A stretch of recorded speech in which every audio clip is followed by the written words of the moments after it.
I am going to now thank Doug and pass the microphone over to Dave Harden. I'm just going to piggyback off of the education question. I grew up in Carroll County. I'm a product of Carroll County Public Schools. When I grew up, we didn't have kindergarten. There was no universal kindergarten because we decided at that time it wasn't necessary, that our kids didn't need to know how to read then, and that we didn't have to compete with the world. Now, Carroll County learned from that experience, and they do have kindergarten, but we do need pre-K. And I say this as a farm boy, as somebody who grew up in this district, and as somebody whose parents still live in this district. I've had a farm in this district for the last 20 years, but I also have extraordinarily deep roots on the Eastern Shore. My uncle lives in the Eastern Shore right now. My great grandma grew up and lived in Rock Hall. And that's why my mom actually makes some of the best crab cakes on the face of the earth. So I'm running because Andy Harris is putting our country and our district at risk. And I, as many of you know, served all over the world, and I dealt with the biggest crises of our generation around the world. And there are three crises that we need to address right now. Number one is we need to protect and defend our democracy. That's no mean feat. We were given a gift. We were given a legacy from our grandparents, and we need to be able to support and defend and protect that democracy for everyone going forward. But there's more. Doug talked about the economics. The fact of the matter is, the economics and the visioning that we're going to see over the next decade are going to be dramatically different than what they are in the past. Climate change, whether you believe it's real or you believe it's a hoax, here's what we do know.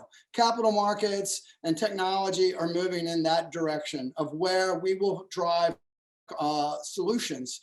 But the only question for us right now is whether or not this district buys or from those that design and sell these solutions, or if we design and build and sell these solutions ourselves.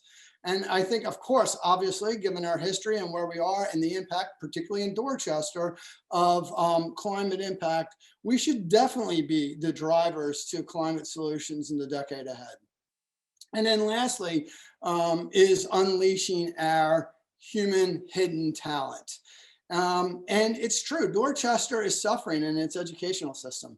It's 24th in the state of Maryland. And Andy Harris was just there kind of rallying up the Board of Education to talk about critical race theory. And you know what? I wish I would have known about Tulsa Massacre. I wish I would have known about the challenges and the depths of our history, because great nations aren't afraid to look at and reflect upon what they've gotten right and what they can do better. And so I definitely would have universal pre-K. And I say this as somebody who did not have it. I also agree with Doug that the vocational schools have to be aligned with what the future challenges and risks are that are coming our way. And so, you know, here's the thing. 4 counties in the Eastern Shore lost population in the last decade. Lost population. When we lose population, here's what happens. There are less opportunities for jobs. There are less businesses. There's worse access for education and healthcare. Home values decrease, and you get into a downward spiral, right? So all of Maryland along the Baltimore-Washington corridor experienced big growth, but not on the Eastern Shore. Not 4 counties on the Eastern Shore, and not 2 counties in the Western Mountains. So you know what? Change is coming. Change is coming to our economy. Change is coming to our politics. And we need to be able to embrace those opportunities so that we can drive hope for the families that just want to make a decent living and keep their kids in Cambridge or in Easton or any of the small communities on the Eastern Shore. And that's what I intend to do when I get into Congress. And so I'll stop there and I'll cede it back to Sarah. Thank you, Dave. That was rapid fire, covered a lot of ground. Any questions for Dave from anyone in the audience, please? What is it that small Democratic parties like we can do to support the larger picture? Sorry, I've already been with you all maybe a month or so ago, and I had a great event at the Harriet Tubman Museum. And I got to meet some of the leaders, not only of the party, but of Cambridge more broadly. But let me share with you one thing. Democrats lose 90% of the rural counties in America. 90%. That means we don't even get past the starting gate, really. And it doesn't have to be that way. I've spent an enormous amount of time with the Watermen. And I remember Sarah and I talking about this early on.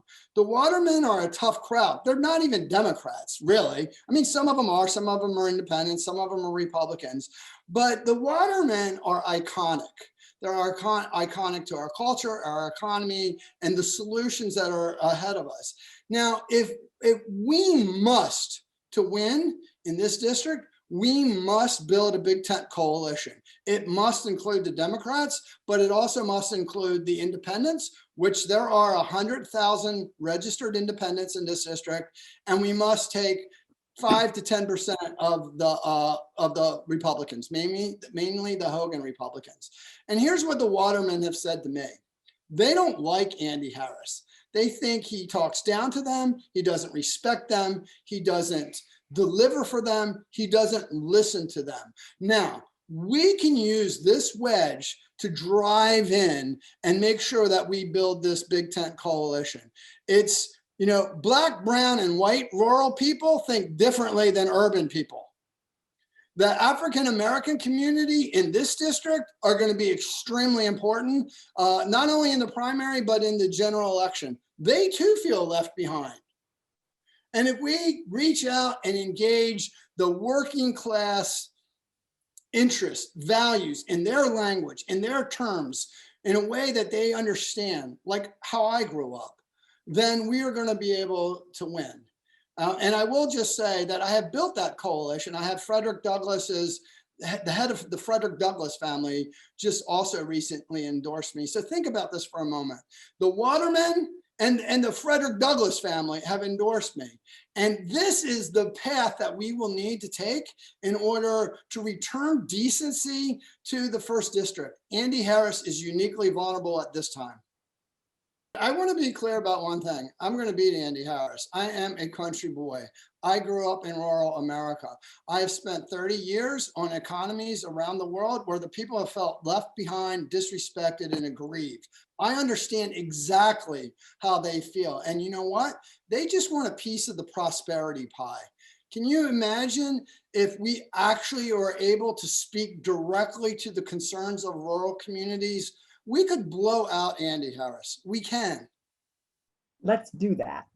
I'm going to thank you both there.